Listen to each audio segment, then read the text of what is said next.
From the AM/FM 24/7 radio network, broadcasting from AM and FM stations around the country. Welcome to the Small Business Administration award-winning School for Startups Radio, where we talk all things small business and entrepreneurship. Now, here is your host, the guy that believes anyone can be a successful entrepreneur, because entrepreneurship is not about creativity, risk, or passion, Jim Beach. And welcome back to School for Startups Radio. Thank you so much for being with us today. Our next guest needs absolutely no introduction. Dr. Ken Blanchard is the author of The 1 Minute Manager, which has sold more than 13 million copies and remains on the bestseller list. He's authored or co-authored 60 books, which have sold over 21 million copies. Unbelievable. He is also the author of Raving Fans, The Secret, and Leading to a Higher Life. And he has just released a new book called The New 1 Minute Manager. Sir, it's an honor to have you with us today. How are you doing? Oh, good. I'm doing great. Well, How are you today?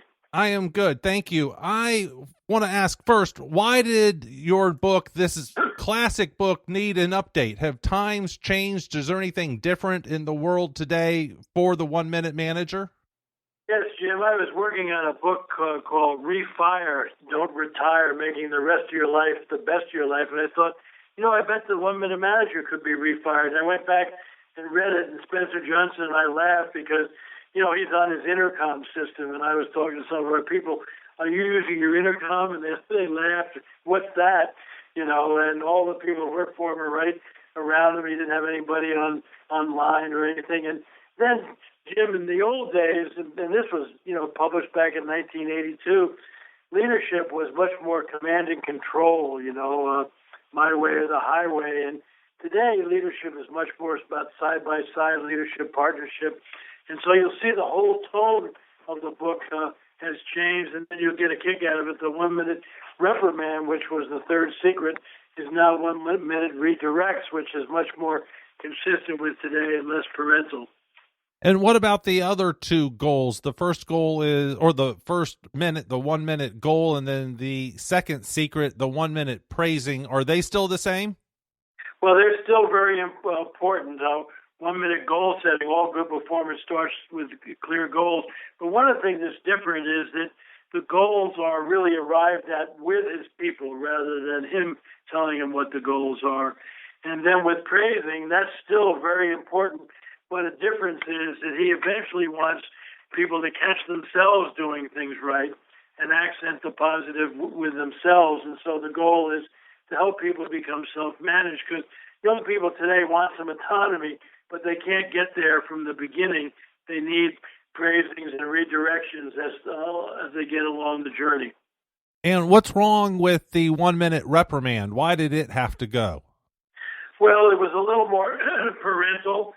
And punishing, and the redirection really focuses on saying, gee, I observed this, you observing the same thing. It doesn't seem to be where we're headed, so it's much more collaborative, but you definitely are redirecting them and getting them back on course. So everything is much more collaborative than it was before.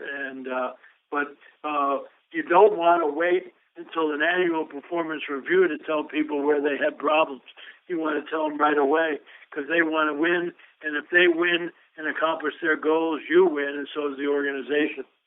Is this written with the millennials in mind? I was a university professor for 9 years, and I'm really scared about the millennial generation that we have with us today. What are your thoughts on the millennials? Yes, it was with them in mind. Of course, they grew up in Little League, where nobody lost, and you kept on hitting until you hit one, and all that kind of thing. And so I think that what they want in organizations is to be recognized for who they are, and they can't stand an organization that has a normal distribution curve valuation system or a less rank order our people and get rid of the bottom 10. They want to be in an organization that's interested in helping people win because they'd like to win and be successful. So some people say, well, that's a problem. I think it's going to be a real blessing that they're pushing us to change our leadership style. But it seems like we're giving in to them. Why is it a blessing that we're changing our leadership style? You know, the Jack Welch fire the bottom 10 seemed to work pretty well. Why should we accommodate them? If I'm the boss, shouldn't they accommodate me? Well, see, the competition out there is so much worse now. And if you act like that, you're going to lose your good people. And what I have found is the great organizations today are very different than that old approach.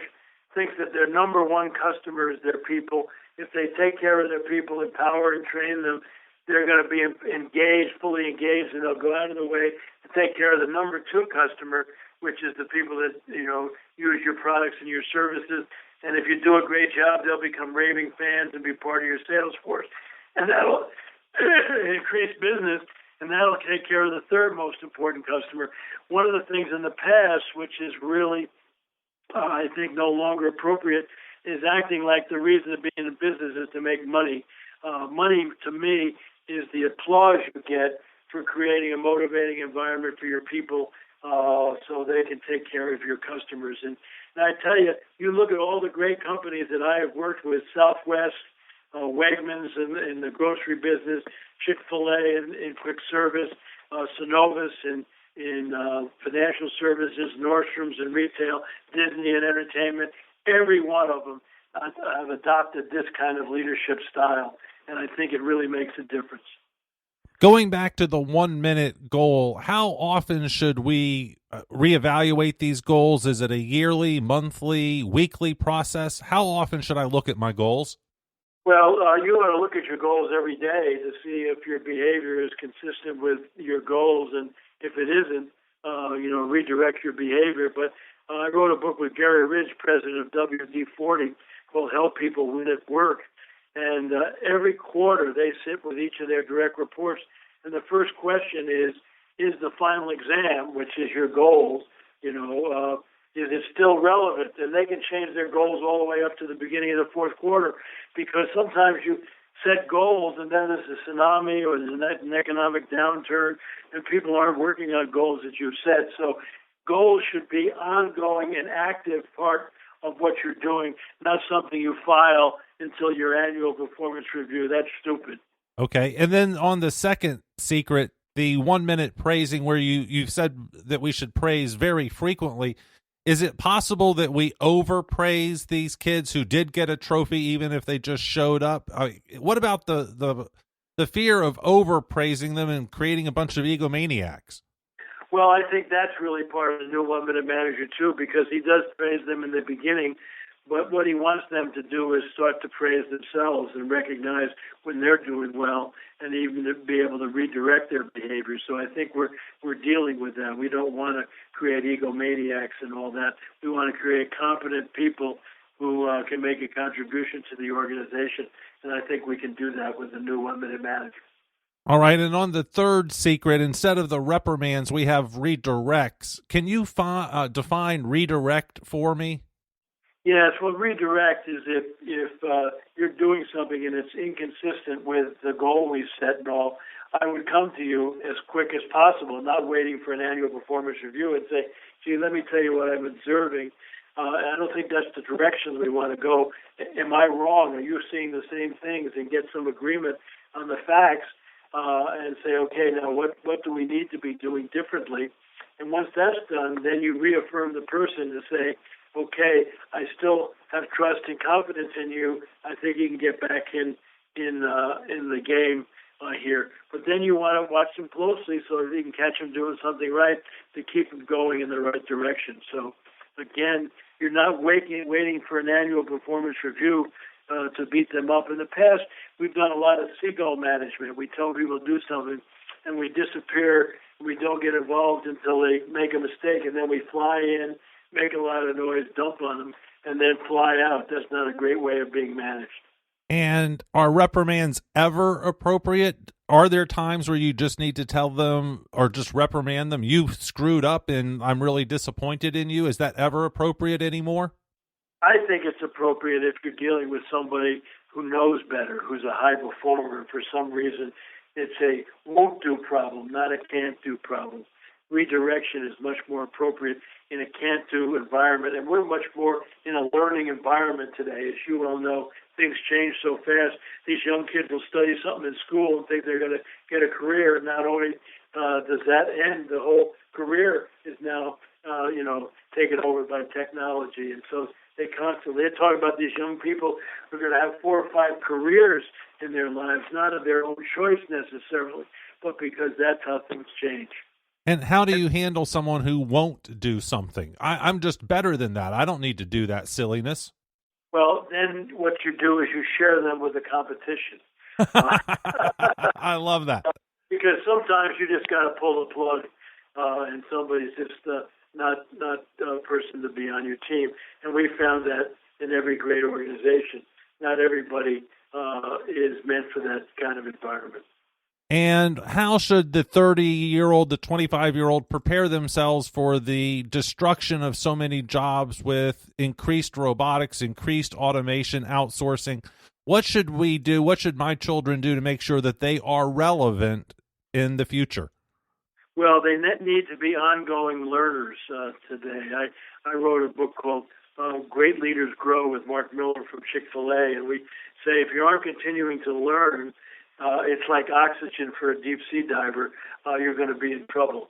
And so I think you need to have your kids not be complacent, but constantly learning and finding things. In our company, we have an office of the future that my wife runs with a few people, and they're constantly trying to see what's happening out there, what changes do we have to be aware of so we can get on top of those rather than be beaten down by them.